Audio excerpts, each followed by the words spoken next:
Hey everybody, what's up and how is it going?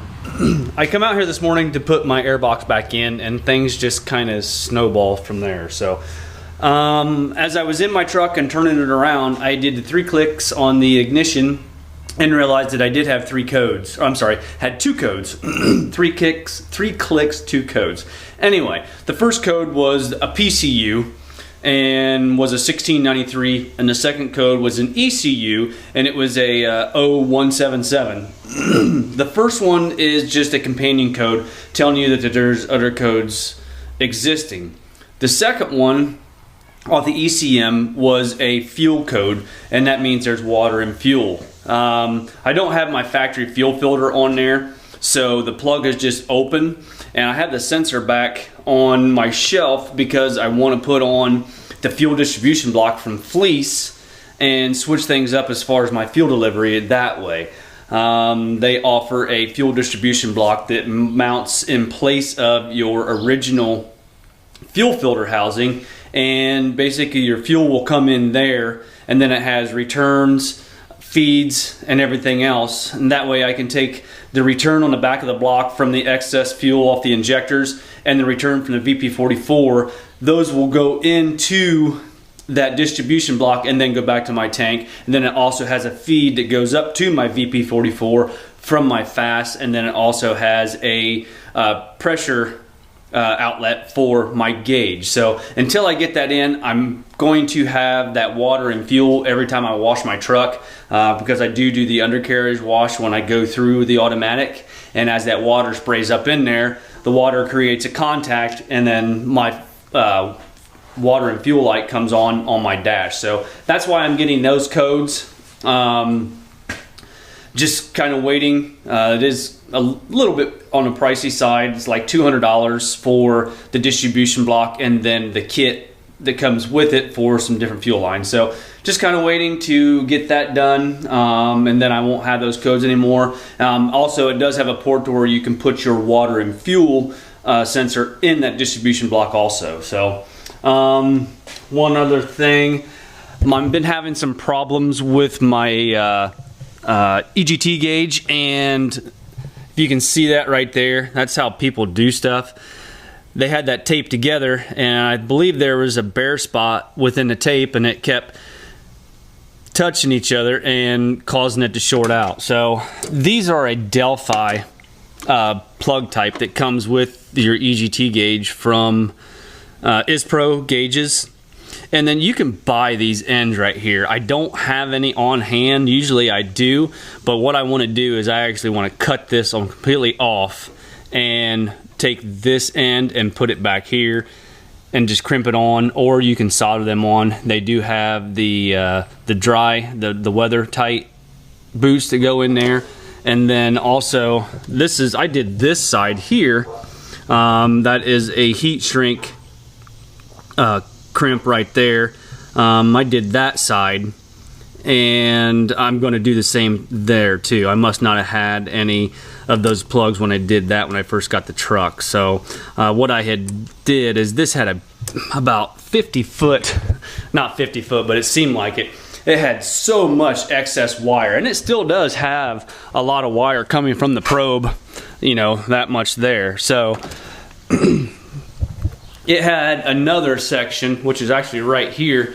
All of this was on there also, and I took all of that out of there just to get rid of, you know, another connection. So whenever you can minimize your connections and make it just a little bit better, you're better off. So, you know, I'll have basically no connections at all except for the plug itself once I go pick up some of those ends. They're pretty standardized. There is blades, there is male female barrel connectors, and then basically all you do is I have these tools here and have different sizes on how to take, you know, those connections apart. You just take and you push it up in the end over top of the connection itself, and it separates it from the plug. So I need to go pick up some of those. most of the time you just order them online. There is a couple places here in town that has them, so I'll just pick up a couple. I need 4 of them, male, 2 male and 2 female, so I just make sure and get the right ones that goes in those housings. Going back to the PCU and ECU, your vehicle, the Cummins, it has 2 different computers in it. The ECU is the engine control unit and the PCU is the power control unit. ECU is right down on the driver's side, behind the VP44 back there. Don't know if you can see it or not. And then the PCU is right up here on the passenger side on the firewall. I waited to put my airbox housing in because I wanted to be able so you guys could see that. So, other news, I wish I would have, this VHT paint from Duplicolor is doing awesome. Like I said, I have used it before, and it just is doing a phenomenal job on staying black.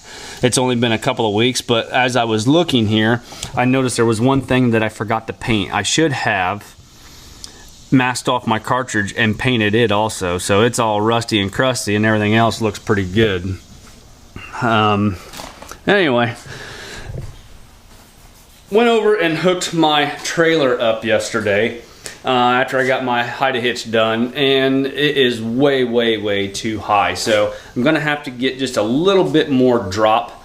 Right now I have an 8-inch drop, and I'm gonna unhook my trailer and lower it down to where I think it should be, and then we'll see how much drop that I actually need. So the way your drops are measured, you actually measure from the top of the tang, which is right here. The top of the tang, that's what goes into your hitch. This is your receiver part, and to the top of your mounting surface is where the top of your ball is. And if you measure from here to here, that'll give you what your actual drop is. And right now, if we look at mine, I have an 8-inch drop, if you can see that, which is not near enough. So what I want to do is I want to lower my trailer down and then back up and look and see how much of a drop that I actually am going to have. So with it unhooked and moved back just a little bit, lowering it down to where the trailer is pretty much level.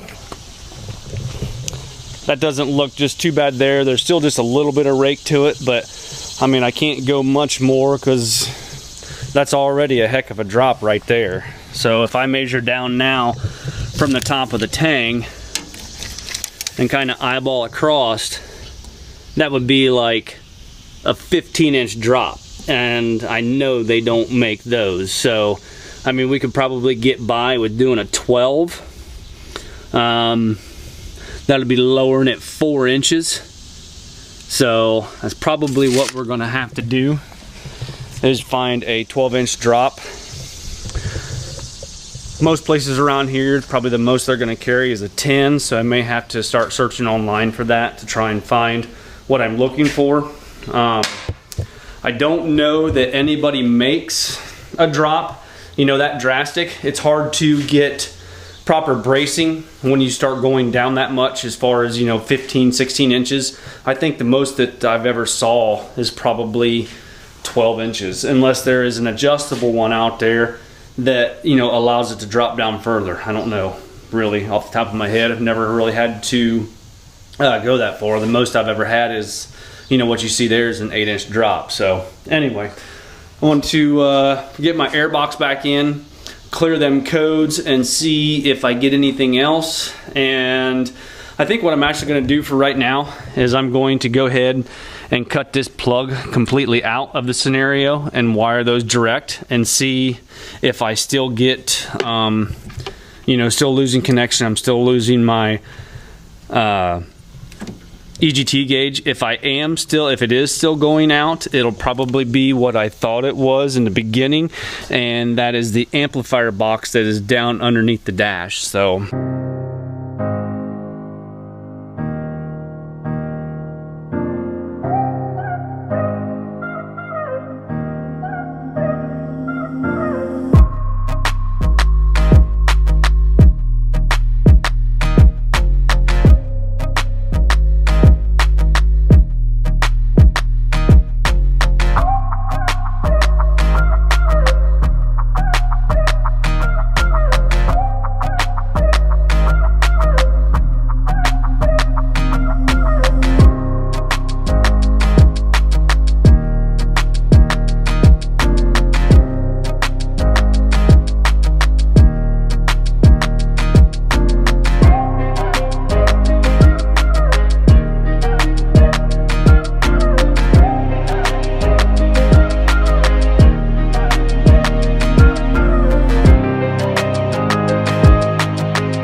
Well, so far that I have everything done that I wanted to get done today. I did get my airbox put back in like you saw, and then also I just eliminated that plug for right now and did a crimp connection that has the heat shrink on the outer side.